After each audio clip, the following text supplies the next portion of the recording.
Hello, besties. Welcome to Martinis with Eddie, your ultimate destination for everything Bravo. Join me as we spill the tea, dissect the drama, and uncork the juiciest gossip from your favorite reality TV shows. I want to start by saying if you hear my voice sounding weird, it's because I got my wisdom tooth removed, the one in the lower right side, and it's still bothering me a little bit. It's been like what, like 4 days now, and it's quite annoying. But it was necessary. That's why I've been gone for the past couple of days with no new episode. The last episode was about New Jersey, right before I went to New York for the Vanderpump Rules watch party, the official one, the one that Bravo threw for like the big finale of the season. And I'm gonna share with you the experience when we get to that point. Also about the little tea at the after party, we got to go with many Bravo Labs to a bar. I'm not gonna tell you what bar. I'm not gonna give you the deets of the location because I do know that many of the local Bravo Labs who live in New York City go to this bar all the time. And I don't want people to think that I'm sending people to stalk them. So I will share the experience. It was amazing. Then, funny story, I went from going to a private event with Bravo Labs to come home to go to my dentist to remove this goddamn tooth. Luckily, it was not one of those, if you, I mean, I'm pretty sure many people have gotten their wisdom teeth removed. Luckily, it was not very rooted in. It was a tiny little diamond shaped tooth. So they basically just pull it out. They numbed my whole entire mouth. And for a whole day, I spoke in a really weird way because my mouth was like numbed. But here we are, Monday.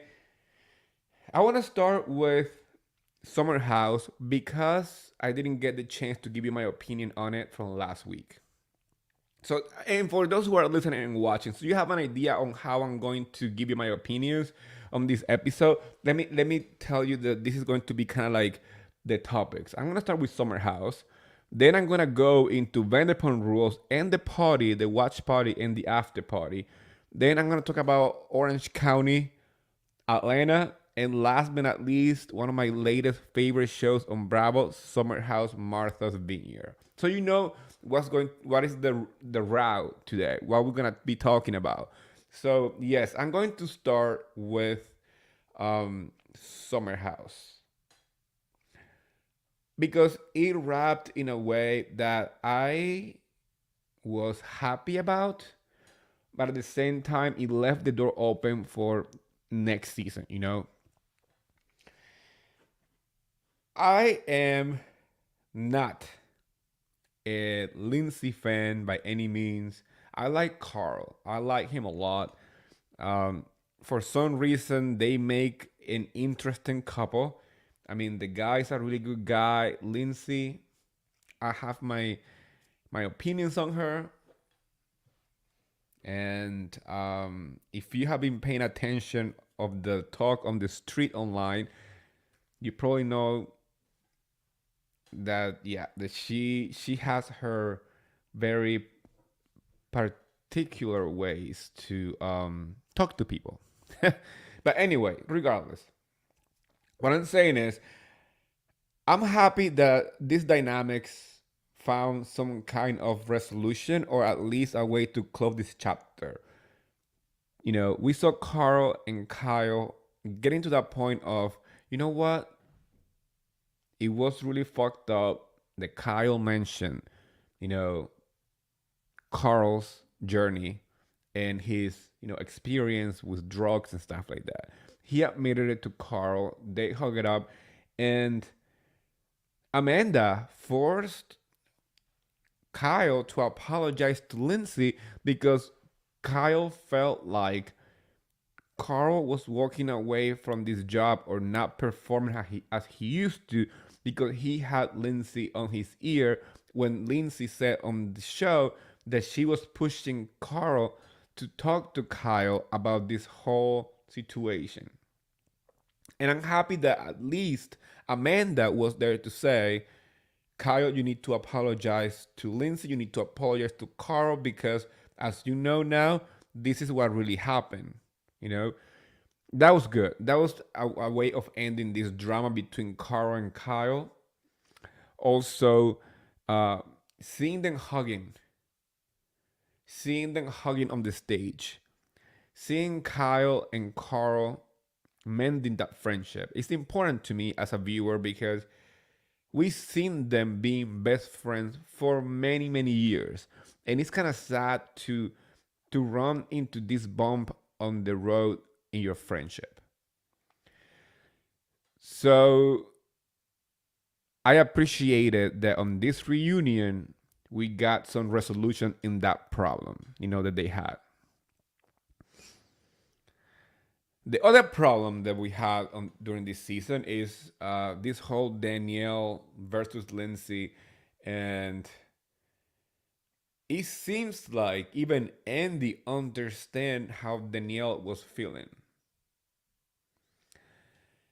She apologized many times about her behavior during the engagement party, many times, and she took accountability for those actions. I call her out too.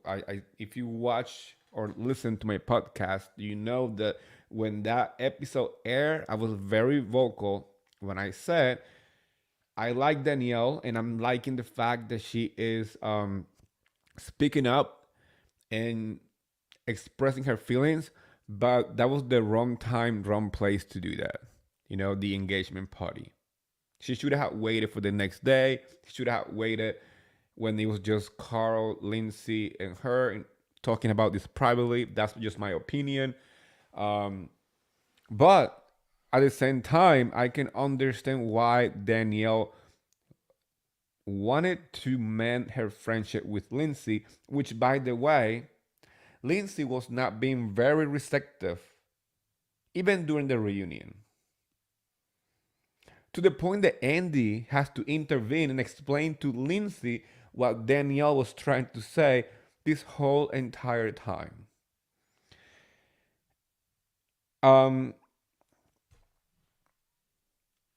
Many people on the stage said that the main problem between Danielle and Lindsay wasn't because Danielle was saying that Lindsay and Carl were moving too fast. They said that the problem began when Lindsay found out about these feelings through the people she doesn't like. And that makes sense. But holding that huge grudge just because Paige told her seems a little excessive to me because people forget that Danielle and Lindsay were best friends for a very long time. So she's not just some random person. And that's where Carl and Lindsay failed to acknowledge, even during the reunion. Because when we got to the part where Carl is trying to explain why he didn't tell Danielle about the party, about the engagement and all the stuff, he kept ignoring the fact that Danielle was Lindsay's best friend for a very long time. He couldn't find a way to acknowledge it. I mean, we found out that even all the boys in that group knew. We found out that even Andrea and Luke knew about their engagement. Chris, a guy that he just met a couple of weeks before their engagement, was told about this, and Carl couldn't do the same thing for Danielle. And yes, Danielle was screaming in a pillow. Danielle was doing this. and saying that they were moving too fast. But that opinion alone shouldn't have been a reason to ignore her, you know, long lasting friendship with Lindsay. And it's hard to express your feeling when you are not being heard. I think Danielle was so frustrated trying to explain how she felt during this whole entire season, and the fact that she wasn't being somehow at least acknowledged during the process of her best friend, quote unquote, getting, engaged, married, and all this stuff. Um, and some of her reactions were a little over the top, but imagine, I want you guys, people who are listening to me right now, people who are here right now watching and joining me on the live chat, imagine your your best friend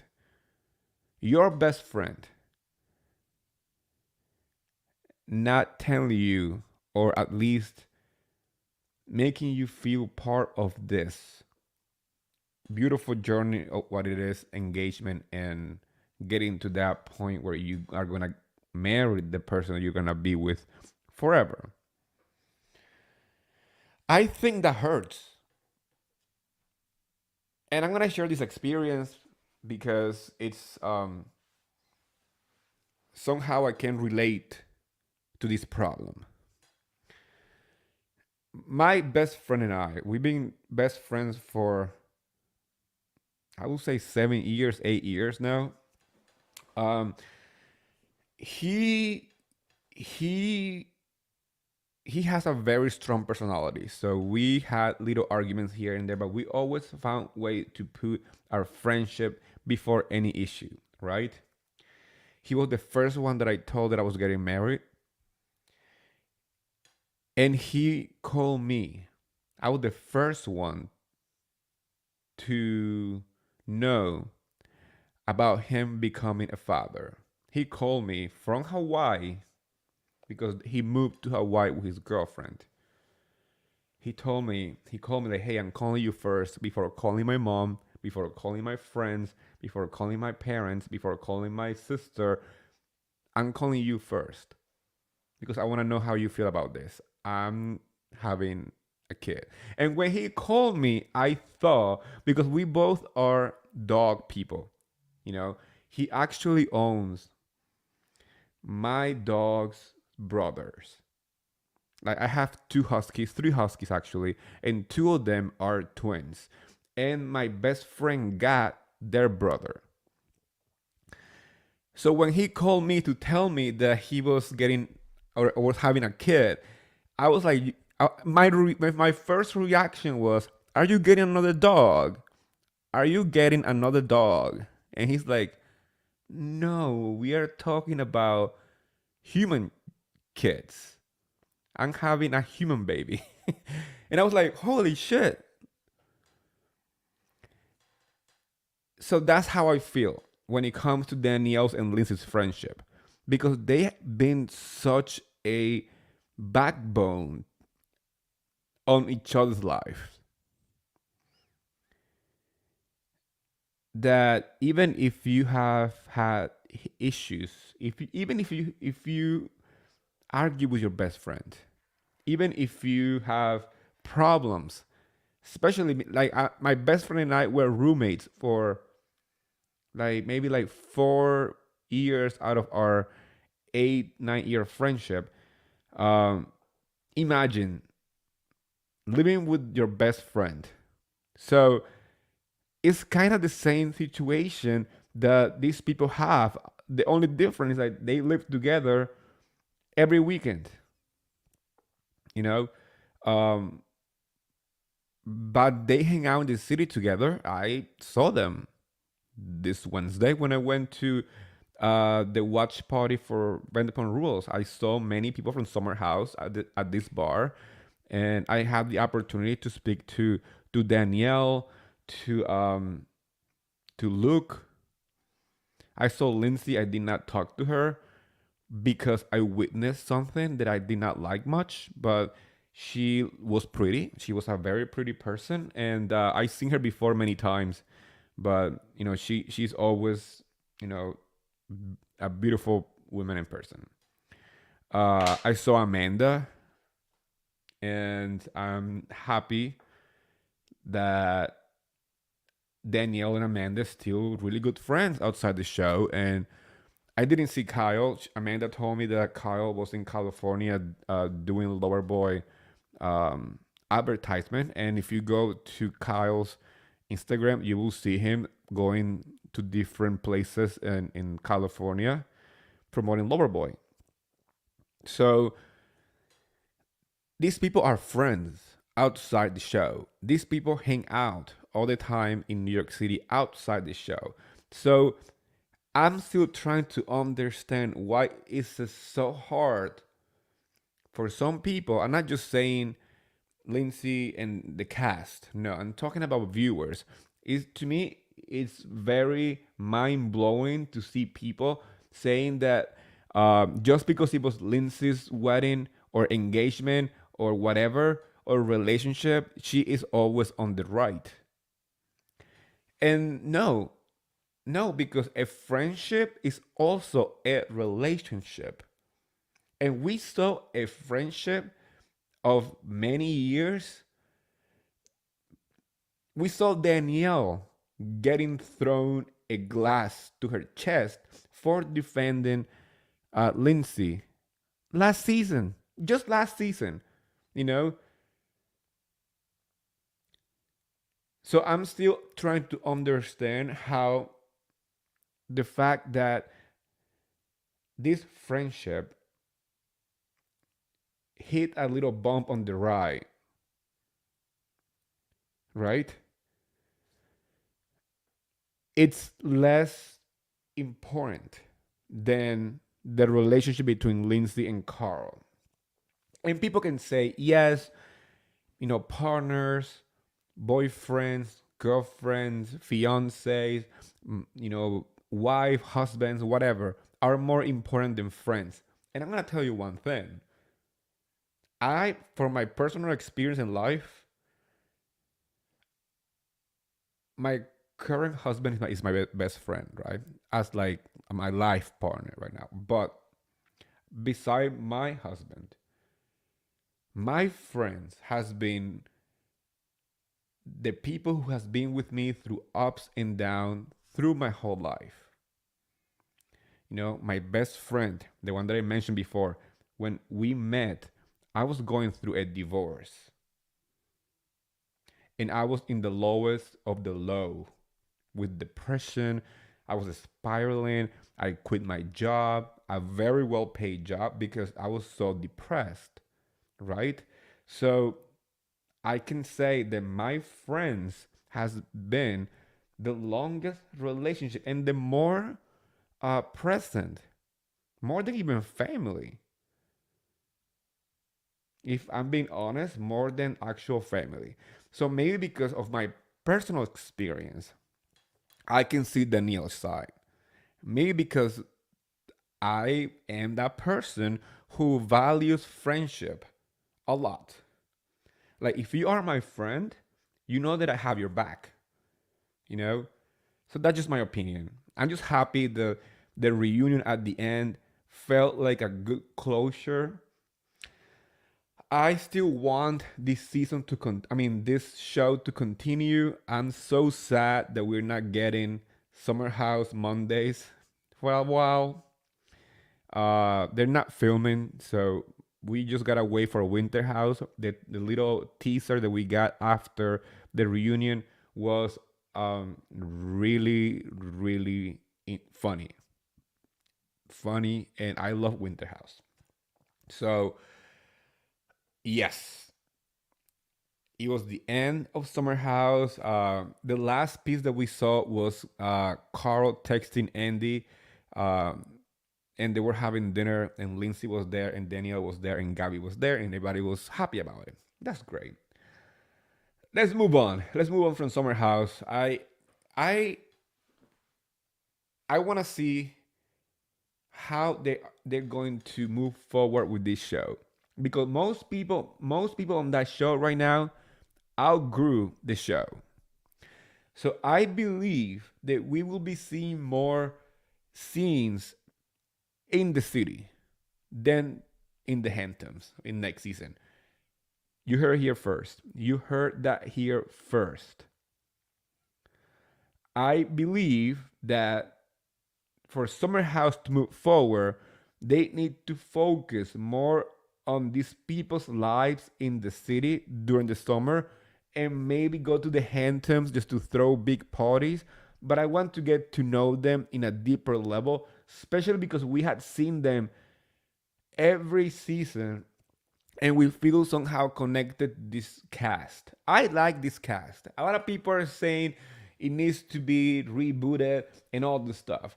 The only way that this show can be rebooted is if they create two shows. They create Summer House the city and Summer House the Hamptons with a brand new set of like young single people. Maybe surrounded Sam and Gabby and Chris because they are newbies.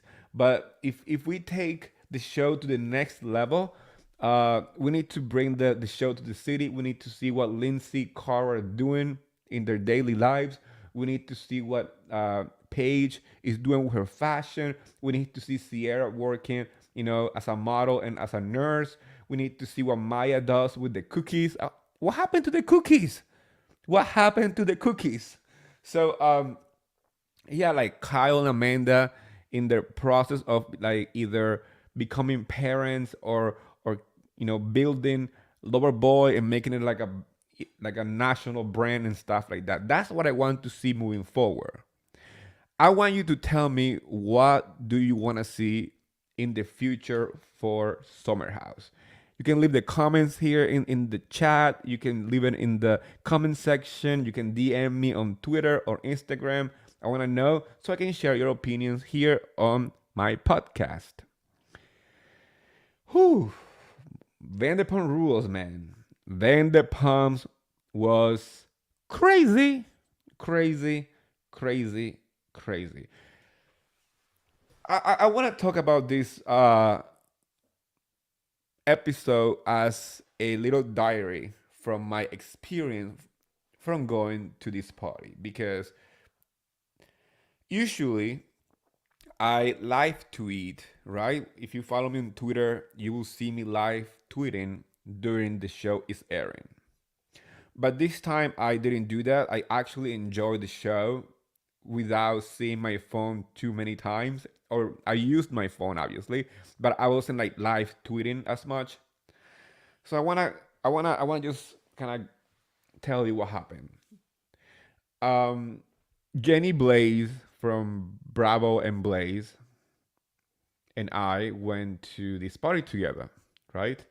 Um, we were so excited that we did this because we are both huge fans of Vanderpump Rules. I mean, if you follow Jenny Blaze, she her whole account right now is basically scandal. It's literally scandal. Um, but when we arrived to the party, um, everything was decorated with Vanderpump Rules stuff. The napkins, the everything, the menu, the red carpet. There was like little pictures around the place. All the TVs were all about Vanderpump Rules, and I saw Sheena and Brock. Those were the first Bravo Life that I got to interact that night. We took a picture together. I showed Brock a picture from BravoCon because this is really funny, and this is not planned. This is the funniest part.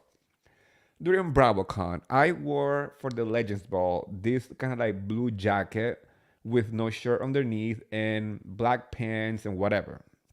He wore, and it was navy blue, right?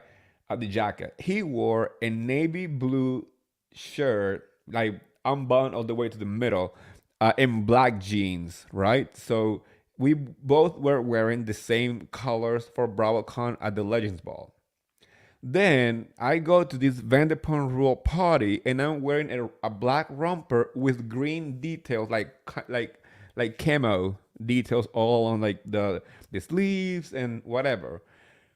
And Brock is wearing green, like camo green, and I'm like, do we have the same stylist? Do we have the same people dressing us? What's happening here? This is the second time that we pick the same colors for the same event that we are going to.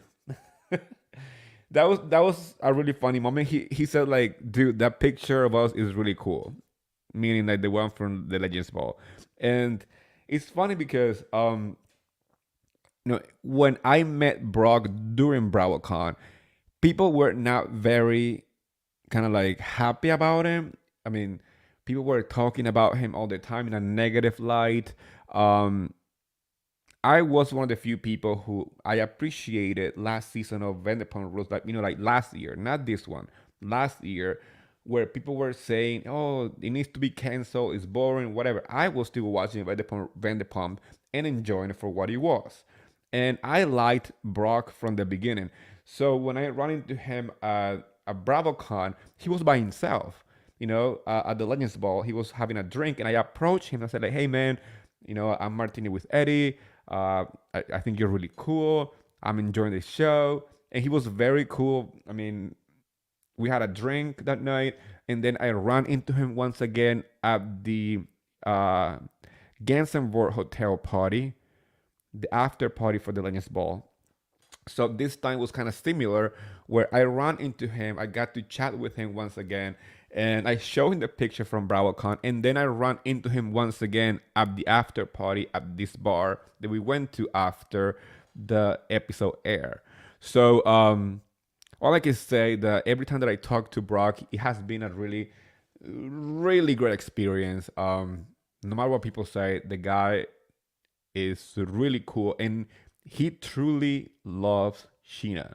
Like, Sheena performed, or kind of performed, "Good as Gold" at the party. Like the DJ put the song on, and she came down from the balcony because there was like a section for them upstairs. So she came down with Brock. She grabbed the microphone and she started to like sing along the track. And if you go to my Instagram, you will see the video that I got from that, and he is like recording Sheena and the people's reaction to her performing, like one of those like very proud moments for him. Something you do when you truly love the person. So I know that people were saying that the big reveal or part of the reveal was going to be Brock and and Rachel somehow being involved on some like shenanigans. No, no, no, no, none of that shit. I did not believe it. I don't endorse it. I never talked about it because I think it was a lie from the beginning that this rumor started to kind of circulate online. I think it was disgusting that people were trying to even drag him into this mess when we had enough with just Sandoval. Um, During this reunion, for example, he made a comment that that while he was having sex with Ariana, she kept the t-shirt on, and he said like, "Oh, that was so hot," like in a very sarcastic, disgusting, sleazy um, way of saying something. I was disgusted when he said it. I'm like, what the fuck did he just say? Because it gets to show you how low level this guy is. He took a moment that maybe for Ariana was, maybe she kept her t-shirt on because she wasn't feeling comfortable with her own body. We don't know that. And most likely that was the reason, because when people have these like body issues, and we had seen it on the show, she has said it many times on camera, where she said that she always feels kind of like, not very confident with her body. And I will not put it past fucking scumdable, scum, scumdable Yes, I wanted to make sure that you guys knew that I wasn't mispronouncing his name. No, I know that it's Sandoval, but he says Scum. So a Scum called Scandal, Sandoval. I wouldn't put it past him to be the reason why Ariana was having body issues. Because if you follow Ariana right now, after she left this bag of garbage, she looks confident, she looks radiant, she looks happy. She is been, wearing clothing that she probably wasn't even thinking that she will ever wear. That red dress, that, revenge dress at the reunion, stunning. And we see her online having a more confident vibe than before. And sometimes you have to drop the dead weight. And I'm not saying physically, like, I'm not talking about losing weight. I'm saying some people are just dead weight in your life. And when you drop them, and when you realize that these people were not adding anything positive in your life, you start to see your worth, your self-worth. And I think that's what happened with Ariana and this freaking piece of garbage. I also believe that Rachel was being manipulated by him too. I mean, I'm not gonna give her grace, and I want to say this too because um, one thing that we are not going to do, or at least people are not gonna do in my presence, is defend Rachel over Ariana's reaction. Because yes, Ariana said some heavy shit. She was very brutal with her delivering of words, but that was the first time that she saw these people together. This was the first time that she saw Sandoval and Rachel after that she found out of the cheating scandal. It was the first time that they were having a conversation. It was the first time that the whole entire group was together facing this drama, you know, with the people who created it. So no, no, no, no. I do not agree with some people online saying Ariana was bullying Rachel. We use the word bully nowadays with absolutely no meaning behind it. Rachel fucked Sandoval many times because we found out that at the end of the episode, even though we knew as a viewer, we're like, that was not a one-time thing, even though Sandoval and Rachel were trying so hard to make it seem like it was only one time while they were filming the reunion. But then Rachel had a one-on-one with a producer 6 days later because she was like, you know what? I want to come clean. It wasn't just one time. It was a lot of times in Mexico. And also, while Ariana was away for her grandma's funeral. How fucking disgusting. How fucking low. And you are telling me that Ariana should be wearing white gloves to talk to these people? She was nice to them because she did not get physical with any of them. Because if that was me sitting there and somebody who cheated on me was across from me with whoever cheated on me, trust me, I would have been put in jail afterwards. I would have been put in jail. I give Ariana grace for that reason, for staying in her seat, for saying whatever she needed to say, get all the venom that these people left in her body just out. And after the reunion, she moved on. This reunion was filmed 2 weeks after she found out of the affair. 2 weeks. And some media bloggers and what's not are saying, oh, she changed her mind. Yes, she did. Kind of. Not because of the reunion, not because of what she said. We need to be a little more aware of how TV works. She said all this stuff when the time was needed in February, when the whole scandal thing happened. Fast forward to now, she has moved on. So obviously she's like, when TMC asked like, how do you feel about Rachel? You feel bad? She's like, sure, yeah. I mean, she didn't say anything else. So I don't know where this change of mind came from. At least not from Ariana. I saw Lala saying, I went home and I felt bad for that, for Rachel and all this stuff.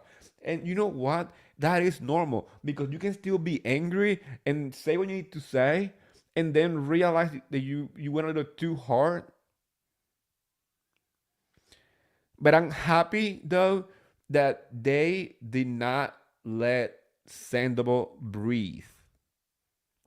That guy was scum of the planet. I still believe that he told Rachel what to say during the reunion. He groomed her on whatever conversation she needed to tell Andy during the one on one. And I don't buy his freaking tears because the only time that he had these crocodile tears at the end was after Lisa Vanderpump spoke to him in private saying, hey, you are acting too angry. You need to like show your emotions. And he went on the stage and started crying.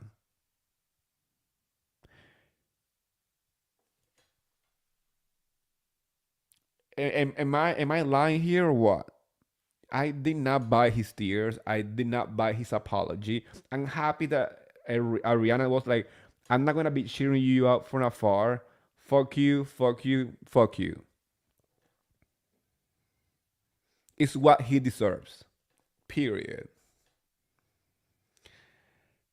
Do I want Rachel to find the proper help for her mental health, wherever she's at right now? Yes.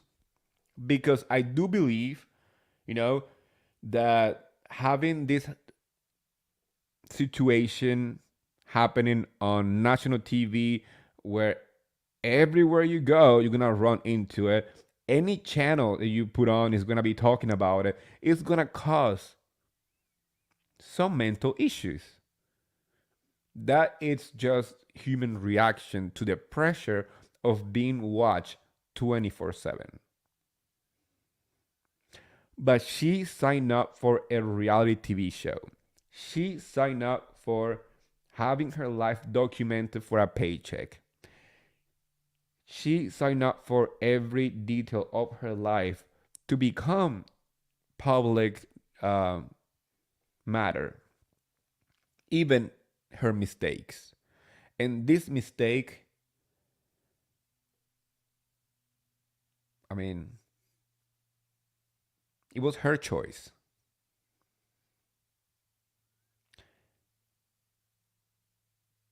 And when you make bad decisions, you gotta deal with the consequences of your actions.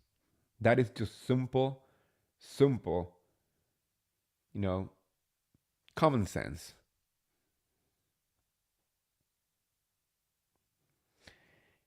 So do I feel bad for her? Absolutely not. Because what she did was disgusting. And I'm not just talking about fucking this, you know, worn with a mustache. I'm not just talking about the fucking part. I'm talking about the lying to your best friend. The um having the balls to even ask them how their sex life is just because you wanted to know if um if they're gonna break up. I that scene, that conversation to me was just psychotic. Like only a psycho will do that. Where you are digging so hard to know details of their personal life, not because you care, but because you have an agenda. So I don't feel bad for her, but I do want her to find help if she needs to deal with mental health, because mental health, it's serious. We are going to have a secret reveal episode on Wednesday. I don't know what else is there to talk about. I'm kind of moving on from the scandal. I don't want to hear about it anymore. I don't want to talk about it anymore. I do not care. At this point, all I care about is that Ariana is living her best life. She's happy, she's making money. And I know this is another stuff that I want to make sure that we all know. People are saying, oh, people on the daily get cheated on, but they don't get paid to be on magazines. Well, guess what? You're doing it wrong. It's not her fault. It's your fault. Go get your bag. If you are being cheated on, make sure that you get the bag. Make sure that you get the money that you deserve. She is making her money. She deserves it. If she's going to be on a magazine, if she's going to be advertising, um, you know, toilet paper or whatever advertisement and endorsement she gets, good for her, because she is turning a very difficult and hurtful situation into cashola, into money, into the bag. So maybe instead of saying, oh, everybody gets cheated on, but nobody gets paid for it, maybe you should start making a plan that if you get cheated on, you get your money, because I mean, like I always say, get the bag. Get the bag. Whew. So, talking about the after party a little bit, I just want to mention that the people from I got to meet and actually have awesome conversations with the people from Summer House, Martha's Vineyard. They are amazing people, funny, smart, freaking hysterical. I love them, all of them. I got to hang out with Nick, Alex, um, Preston, Summer, my girl Jordan. I love Jordan. Um, we even share a cab. After the party was over at this bar that we went to, we went to a different bar. Once again, I'm not telling you which bar. I'm not gonna give you all the details like that. But the girls took a cab, and I was with Jenny Blaze and Surreal. If you follow also underscore Surreal, the account that talks all things about Vanderpump rules. The three of us were going to this bar too with them, and the boys, Alex, Nick, um, and Jason were waiting for a cab. And I said, you know what? Cancel your cab. Let's go together. So we took a cab to the different bar. And in the cab, we got to talk about their experience in the show, how they felt about filming. They said that it's one of the best experiences in their lives. How people now recognize them. It's like brand new for them, and it's exciting. It's also kind of strange that they said like people now know stuff about us that I wasn't expecting people to know. And I said, yeah, that's what happened when you become a Bravo Lab. People are gonna be in your business. People are gonna be in your business when you become a Bravo Lab. But they are lovely people, and I really hope people start watching that show because it's been a fresh of air on Bravo. At this after party, also, I saw Danielle and Amanda, lovely as usual. I love them. I love them. I saw Luke too, and hey, Philly Diva, how are ya? Welcome back. I love you. And yes, I got to tell Luke. I told Luke that my husband hates everything Bravo. He doesn't watch anything. He doesn't care for anything. He's not his thing. But he loves Luke's maple syrup.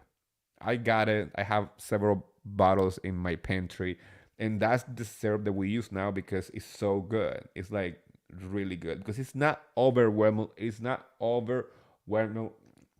It's not too sweet. Look, I'm trying to talk, but because of my tooth situation, it's just hard to say some words. So just bear with me. Yeah, so I told him that he was laughing about it.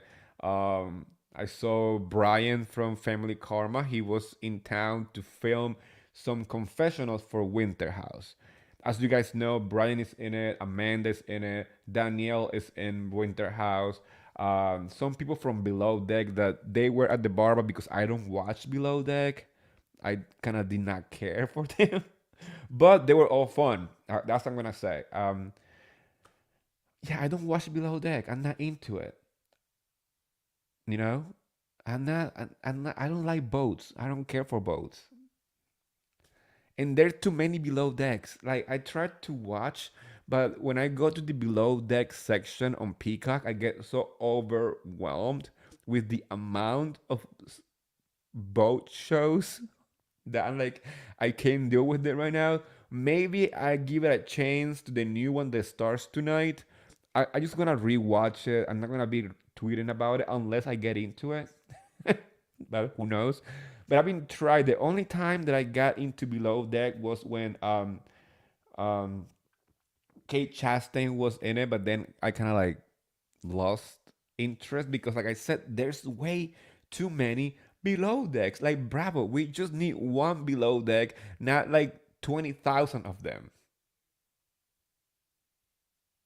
Like literally, there's Below Deck to the Below Deck show. Like there is like a lower deck to the below deck. That's how crazy this franchise is. I don't understand it. I'm cool with it. Like people who watch it, that's great because I do know that they have great ratings. I follow the ratings of every single Bravo show, even the one that I don't watch, just because I want to see what people are watching. And Below Deck always has high ratings, but I'm not interested. So yeah. Um and Lindsay was there. Beautiful gowns, beautiful gowns. That's what I'm gonna say. Beautiful gowns. You get the deal. I was with Jenny Blaze from Bravo and Blaze. I was with Bravo by Gaze. I love Bravo by Gaze, and if you follow his account, you probably kind of get a hint of what I'm talking about. Um, I was with underscore Sir Real, which is the account that talks about um, Vanderpump Rules, and it was an amazing night. Great experience.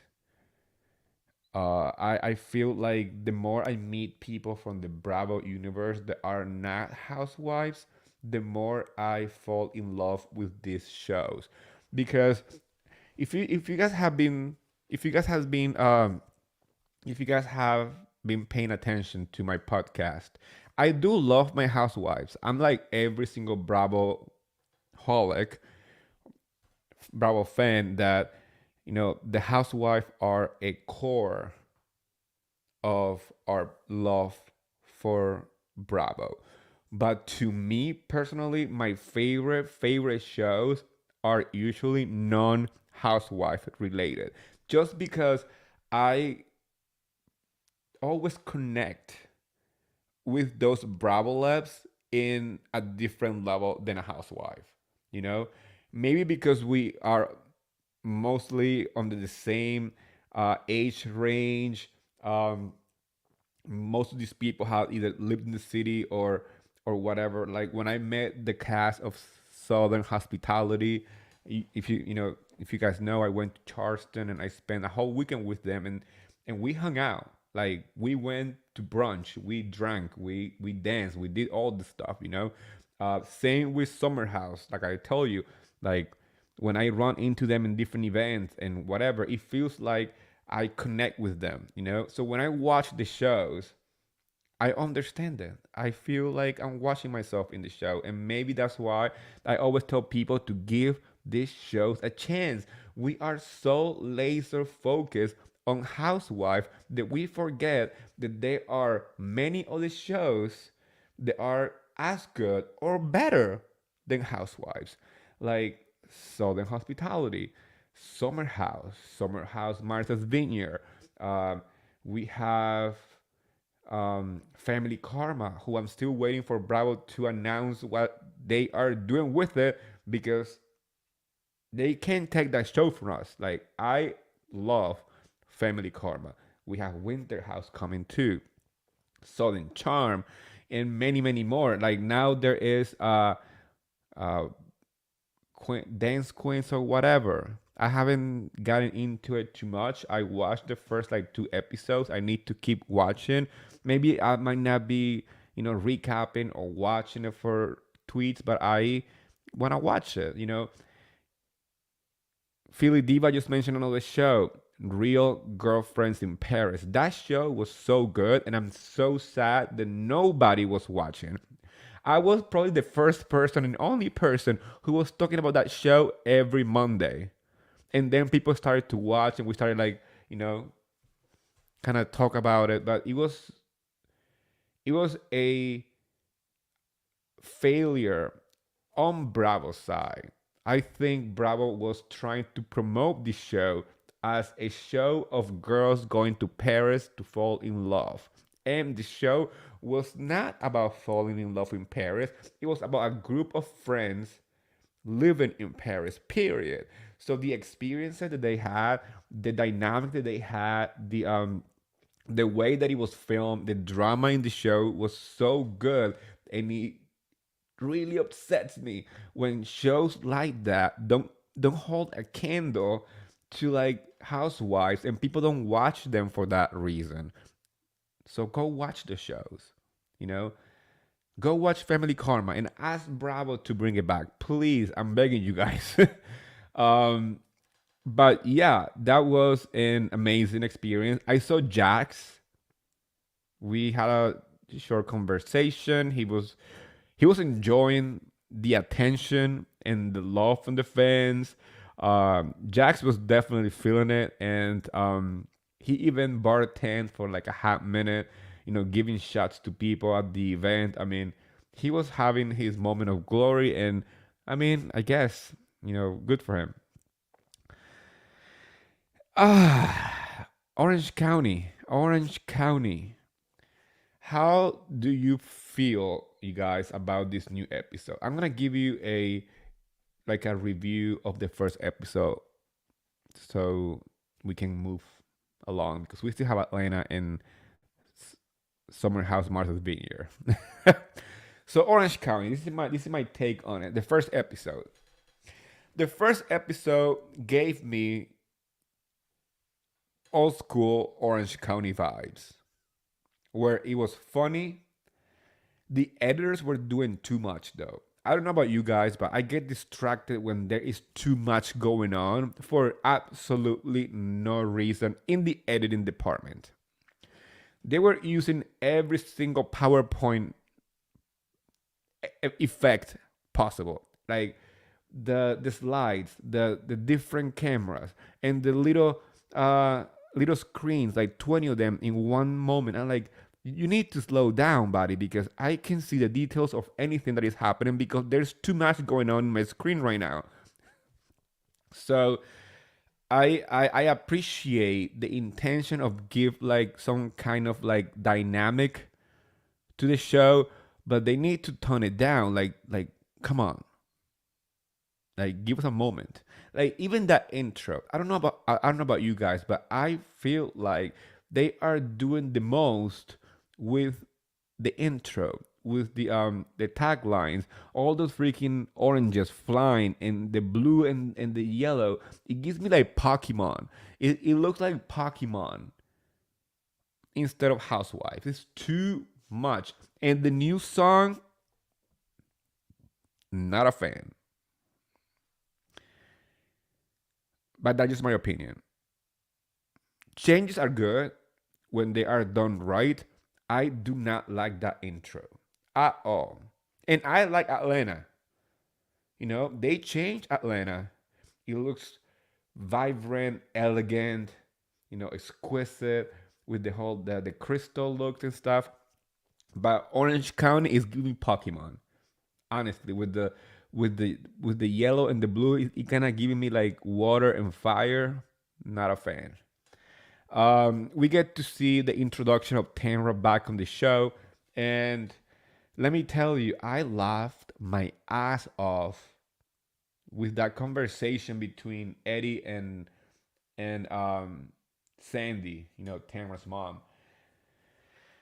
So Sandy is having sex, you guys, but I don't want to know that because I put myself in Tamra's shoes and I do not want to know what my mom is doing. I do not want to know if my mother is having sex. Like I do not want that. So it was a little uncomfortable to watch. I laughed, obviously, because it's really hysterical. I think their dynamic is funny. And it's good to see Tamra back in some kind of level. I'm not a fan of Tamra because sometimes she come off as somebody who needs to fight with people for attention.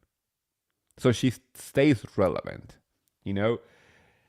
And that's how Sharon feels like on the show too, which is really funny. I mentioned to somebody when Tamra was still arguing with Teresa from New Jersey.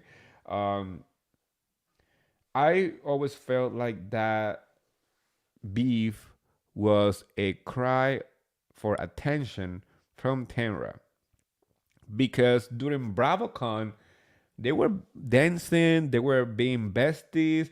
There's videos of Tamra, hugging Teresa and dancing. There was a TikTok that she posted during BravoCon dancing with Teresa that she deleted. But luckily, Bravo fans are quick to save stuff like that. So it's out there. I mean, this beef came so left field that the only kind of like reason behind it from my perspective is a cry for attention. And Sharon said it too on the show. She said like, I do not get why Tamra is mad at me. I mean, she went on different podcasts. She started talking about me, saying that I don't answer her calls, and I've been trying to reach out to her. So was this beef with Sharon kind of like with Shannon? I don't know why I keep saying Sharon. With Shannon, um, just to make her way back on the show. That's what is happening here. That's how I felt. I was like, if Tamra is fighting with Shannon while Tamra is not on the show, this will be the perfect way to kind of get back on the show with a storyline, with an issue with a current cast member, and make it look like an organic moment for her to come back on the show.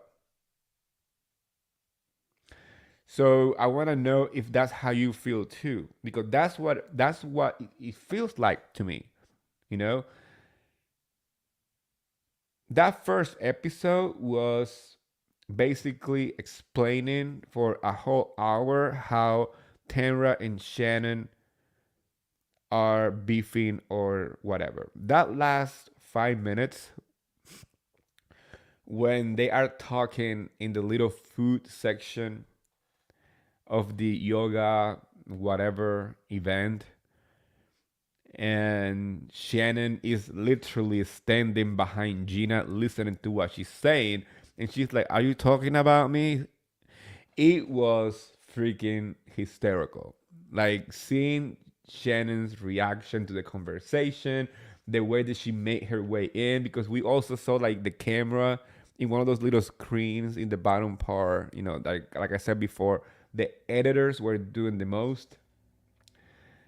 Yeah, that moment was really funny. I Once again, I still don't understand the root of the issue, but the issue to me feels like it was Tanra trying to find any way to get back on the show and make it seem like it was an organic transition for her to be on it. Another weird like friendship fallout or whatever is Gina's and Heather's. So basically, we found out that Heather was trying to like hang out with Gina after the show wrapped up last season. And Gina goes to her. And she said herself that she had that event or whatever, but she didn't want to invite Heather because she felt like Heather was going to just decline the invitation because he was not good enough for Heather.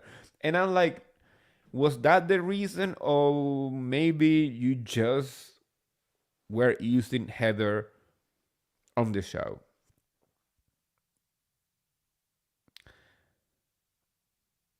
Because Heather was very upset about it, and she kept saying that she felt like Gina was a friend and she felt like Gina was somebody that she wanted to hang out with, but she went radio silent and she didn't invite her to whatever events she was having.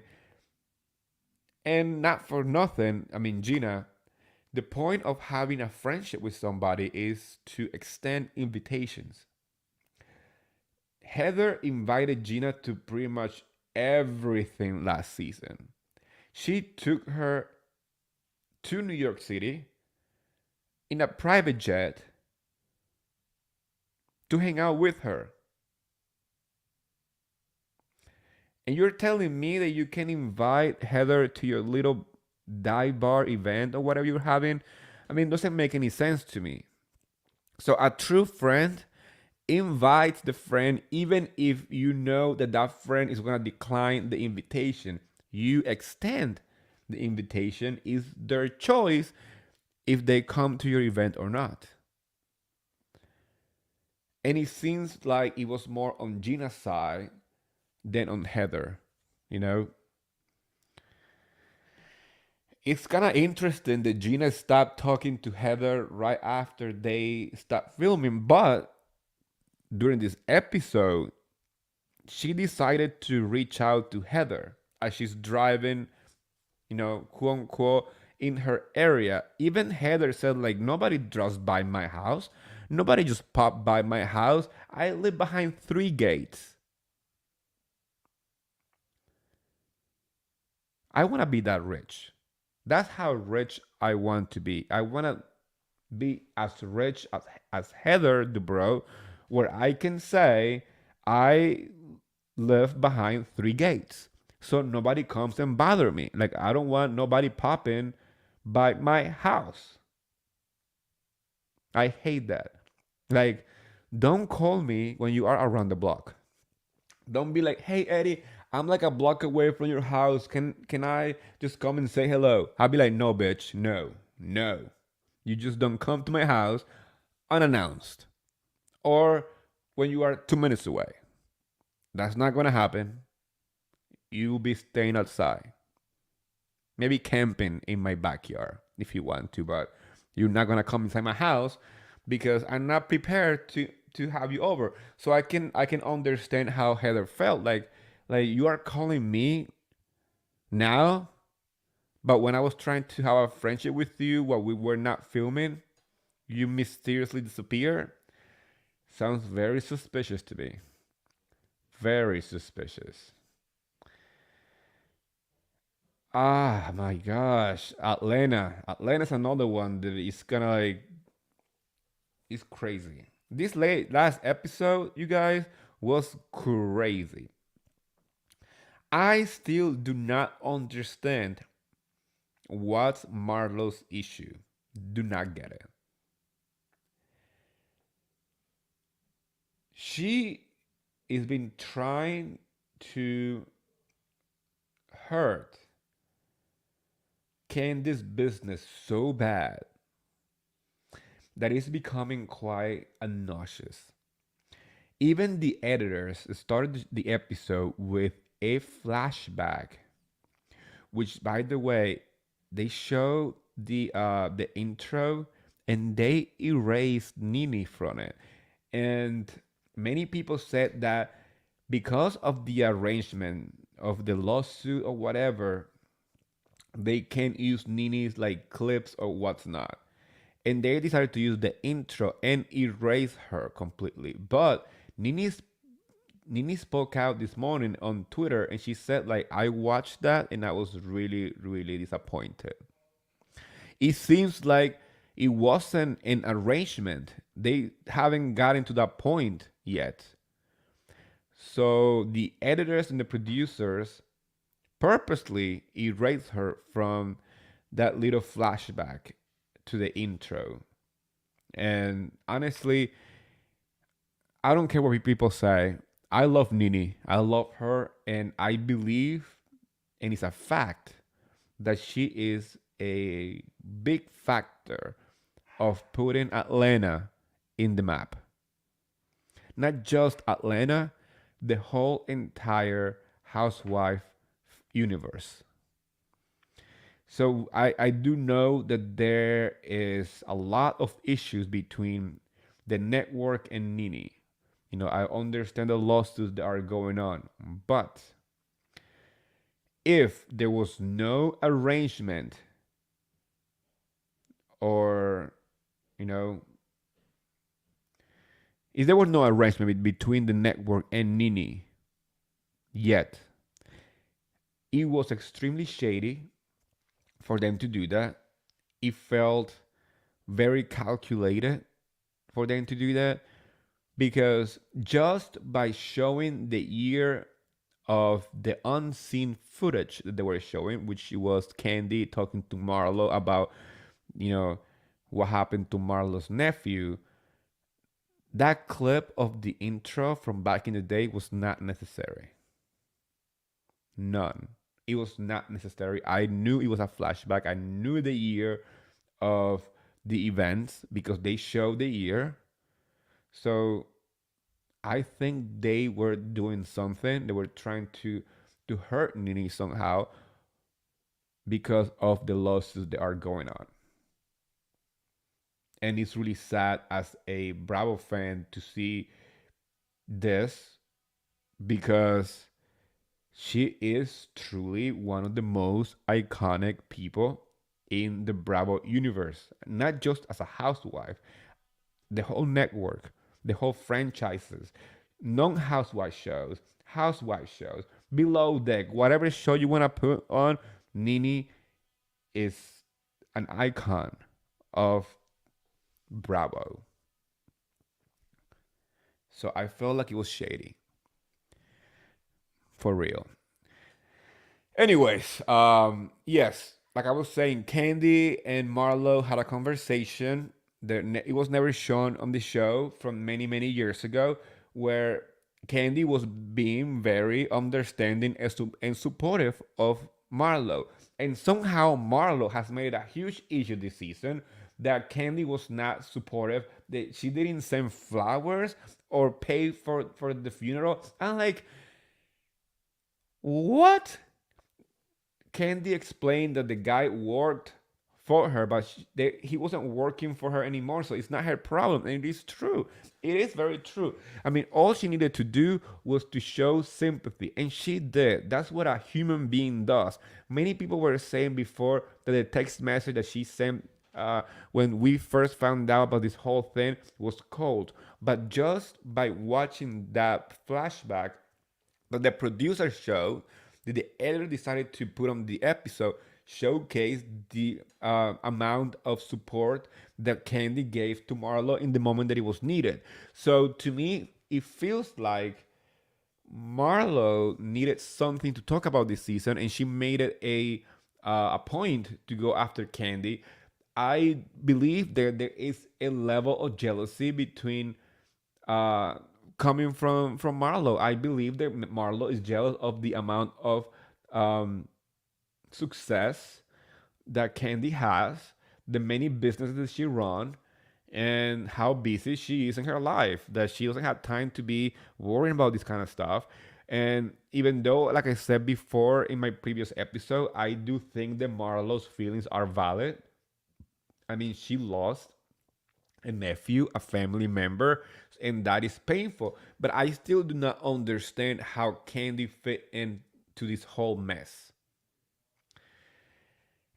And towards the end of the episode, she said that the only reason why she brought it up was because people are quick to talk about her past, but when it comes to Candy, people try to avoid it.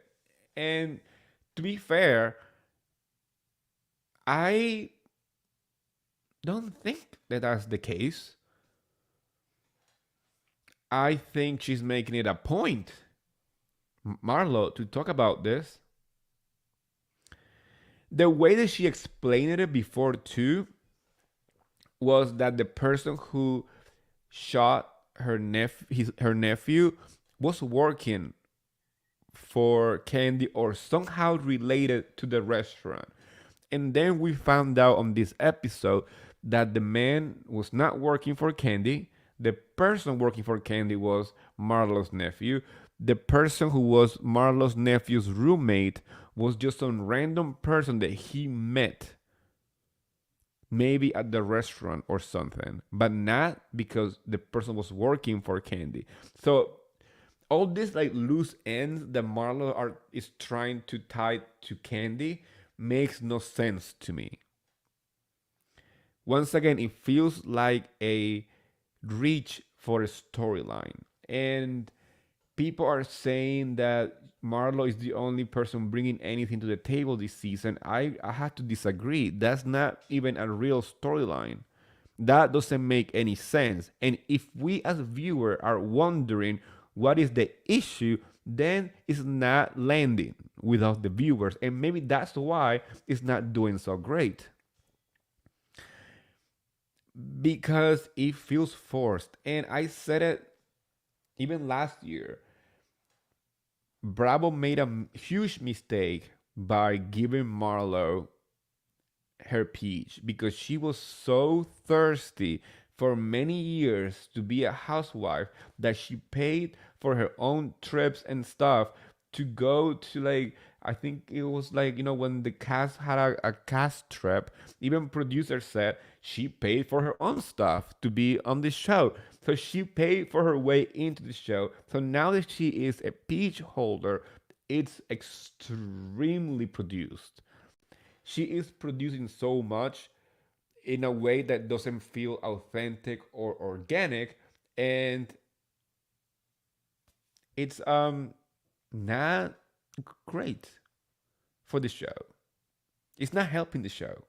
I watched it and I'm like, okay, like, stop doing what you're doing is too much. You are doing the most. You are producing too much, and it's losing the magic of what Atlanta used to be. Because Atlanta was one of Bravo's, you know, crown jewels. And it's been rocky. I mean, this episode though was by far one of the best ones this season because Candy was activated and she popped off. She was tired of Marlo coming for her and her reputation and her businesses that she went off. And I appreciated that part because we always see Candy trying to, like, kind of like keep it cool. We've seen her pop off, but I always feel like she's trying to, maneuver things in a way that it doesn't seem like she is, you know, making a scene in public. And she went off. all the way off. So that to me, it was the best part of the show. And somebody needs to tell Marlo to her face, like, hey, like, stop talking about me.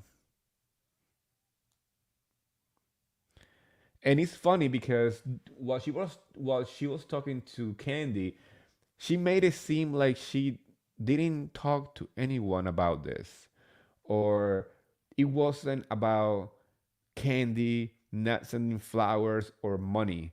I mean, she wanted a Cash App or a Venmo to her family or whatever to pay for the funeral. Like what? That doesn't make any fucking sense. But she said that to Candy. Like, this is not about that. When if you rewatch this episode, the one from before and the one from the previous season, she spoke to different people. Even her friends, Marlo's friends, who are not housewives, her little friends that they show once in a while, talking about Candy and how she didn't support the nephew's family or the flowers and stuff.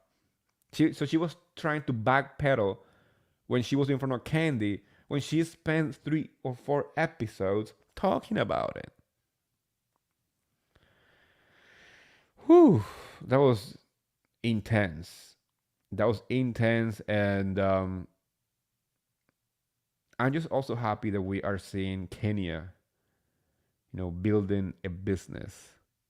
We have come a long way from the drum line walking into Marlo's event saying Kenya more hair care. Now she's building a whole salon um, with a bar, spa vibes and stuff. And I love that for her. I love the way that Kenya is taking this opportunity that reality TV has given her and build a name and build an empire. So good for her. I appreciate that. I like when housewives are thriving in a way that they are achieving their dreams and we are witnessing because we feel like we know these people, right? We feel like we've been following them for such a long time. So when they succeed, there is a sense of like happiness and joy watching it unfold in front of our eyes, because no matter the drama, no matter the issue that they have, or dark or whatever, some people say, oh, it's getting too dark. Yeah, whatever. I like to see stories coming from these women that they also show their successful lives. So good for Kenya. I love that for her. Sonia, I'm tired. Sonia, it's another one with the storyline that I'm like, this is not making any sense. I get bored with like the family issue that Ross wants them to move out of their house, and I'm like, I do not get why this is a big problem, because at the end of the day, Sonia and Ross own that house, and if they want these family members, the sister, the brother-in-law, and the mom and the dad to move out, they need to pack it up and go home. Like, I don't get the issue with that then. I mean, it seems like they wanted to go. Time is ticking. Like, find an apartment, find a place, and it's time to pack it up. I don't see the problem, but they are making it such a big issue, and it's boring. I'm not interested. I'm not sold in this one. I like Sonia as like um as a housewife, kind of. I think she did better in her first season. This second season, she's a little rocky. I don't know. Maybe is the what we call it, the the curse of the sophomore year. Uh, but I'm just gonna give her the chance as the season goes by and see how she developed this storyline because I don't get it. I don't get the problem. I don't get the issue. She said, you need to pack it up. The answer is, okay, I'm packing it up. That is what I was expecting to happen, but I think we're going to be talking about it for many more episodes. And moving to Summer House Martha's Vineyard. Just real quick, I just want to say that I love this cast. I love this show. I hope you're watching. And one thing that I noticed in this episode is that uh, Silas has a very old school mentality, which sometimes kind of like annoying. He was out with the boys saying that he was upset that Jasmine was not making him breakfast during a vacation, and that he was still, you know, in his mind, he was still in that same routine where she make him breakfast and and all the stuff, and he is not in vacation mode like she is, where she wants to drink, have fun with her friends. And I'm like, what are you talking about, dude? Like, no, you look so bad by saying stuff like that in 2023, because it sounds a little misogynistic, where women need to act in some kind of way that if they are married, they need to be all about the marriage and whatever. And if you have watched this show, you will probably realize that all these people know each other for a very long time, and people are saying that Jasmine is acting way too different of the Jasmine that they knew just because she got married. And I always find it problematic when a couple make their whole entire personality their marriage. I find that very problematic because for a couple to survive, they need to have lives outside the marriage. They need to have independent lives so they can function as a couple.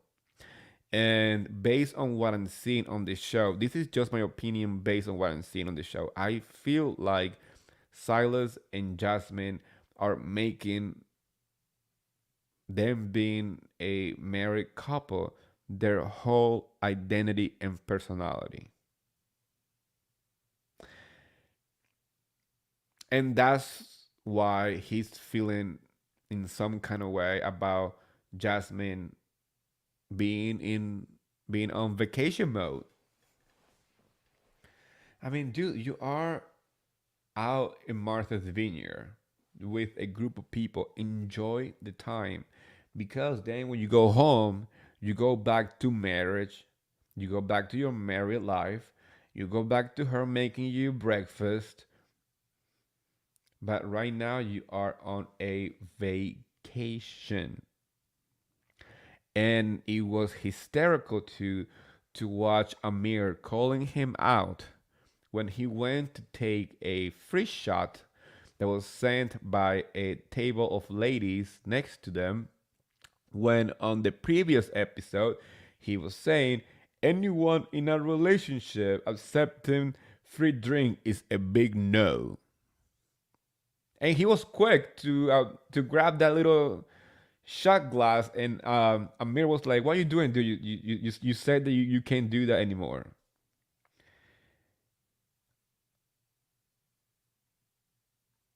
What is also interesting is that Silas is partying and going out with the boys without wearing his wedding band, but Jasmine is the issue. You know what I'm saying? There was a moment to we are introduced to Shanice. You know, she came in with Jason. They came last, and she's friend with Bria. But there was a moment where Shanice was in the hot tub with Bria's man and some other guys, and she stripped to nothing. She got naked, completely naked, and it became a big issue in the house. I see both sides. I don't have any problem with nudity. I'm like, I don't care. You can walk around naked if you want to. To me, it's gonna make no difference. And I can see how Simon is the same way too. I mean, he's also European, so nudity is not a big like scandalous thing. But I can also see how Bria felt because that's her man. And if you look at the clip, Simon said, "Let me ask Bria," and she didn't even wait for that. She just stripped to nothing, and it became a big issue. Then at the end of the episode, they are having a party, and Shanice walks outside to her balcony and yell at the guys and everybody like, "Hey, wait for me! I'm coming!" Topless with her titties out. Obviously, she did it, on purpose because she knew that people were talking about her being naked the night before. And I wonder, are they gonna have another house meeting? They're gonna vote somebody else. This show is literally Survivor. We had seen people go like every week by votes. So I want to see if on the next episode they're gonna vote Shanice out of the house for being topless. A little quick funny thing that I saw on Watch What Happened Live last night was Portia and Sherette were the guest, and Andy introduced the bartender. Guess who the bartender was? It was Kim Zolciak's wig that Andy paid $1,200 for it to have it in the clubhouse. So I was laughing. It was shady. It was petty, and I love it. That was hysterical. So I enjoyed it pretty much. And if you are enjoying this, besties, just go to my YouTube channel or my podcast and subscribe. Rate is very important for you guys to show us podcasters love. So that way we can survive in this sea of content creators. So just showing a little love to our podcast by rating and subscribing goes a long way. If you want the extra tea from Martini with Eddie, you can find it on Instagram and Twitter as Martini with Eddie. You can also find my merch line on martinezwitheddie.com. There's more to come. We have t-shirt, we have the poo-poo line, the poo-poo head line, and we also have the You Are a Devil line that is inspired on Real Housewives of New Jersey reunion, which, by the way, I'll be talking about it tomorrow night right after the episode airs because there's a lot to talk about. I'm going to have the housewife historian once again. We're going to be doing a recap right after the episode airs. So save your energy. We'll be talking about it tomorrow. And besties, like I always say every time that we end this episode, bye besties.